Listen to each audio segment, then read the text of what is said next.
বাংলাদেশি রোগীদের চিকিৎসার জন্য চীনের ইউনান প্রদেশের কিউমিনে ৩টি হাসপাতাল নির্দিষ্ট করা হয়েছে। ২১শে বইমেলায় চায়না বুক স্টল পরিদর্শনে গিয়ে সাংবাদিকদের প্রশ্নের জবাবে একথা জানিয়েছেন চীনের রাষ্ট্রদূত ইয়াও ওয়েন। তিনি আশা প্রকাশ করে বলেছেন, এবছরের মে-জুনের মধ্যে কিউমিনে বাংলাদেশিদের চিকিৎসা শুরু হবে। চিকিৎসার খরচ কমানোর বিষয়ে কাজ চলছে, ভিসার ফি কমানো এবং প্রক্রিয়া সহজ করতে কাজ করছে দুই দেশ।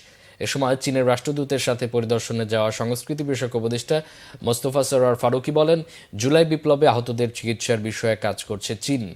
বাংলাদেশের চলচ্চিত্রের উন্নয়নে কাজ করবে বন্ধুপ্রতিম এই রাষ্ট্রটি। For the patients of Bangladesh to be treated. এবছরের মে-জুনের মধ্যে চীনের কিউমিনে বাংলাদেশিদের চিকিৎসা শুরু হবে। চিকিৎসার খরচ কমানোর বিষয়ে কাজ চলছে, ভিসার ফি কমানো এবং প্রক্রিয়া সহজ করতে কাজ করছে দুই দেশ। বাংলাদেশি রোগীদের চিকিৎসার জন্য চীনের ইউনান প্রদেশের কিউমিনে ৩টি হাসপাতাল নির্দিষ্ট করা হয়েছে। In Kunming, চায়না ইতিমধ্যেই 3টা হাসপাতাল ডেজিগনেট করেছে বাংলাদেশের রোগীদের জন্য। এটা দ্রুতই তারা কাজ করছে, যেটা শুনলেন যে কী করে একটা প্যাকেজ সিস্টেমের মধ্যে আনা যায়। একই সঙ্গে জুলাই বিপ্লবে যারা আহত হয়েছে তাদেরকেও চিকিৎসা করার ব্যাপারে তারা কাজ করছে, এটা আপনারা সামনে হয়তো ঘোষণা পাবেন।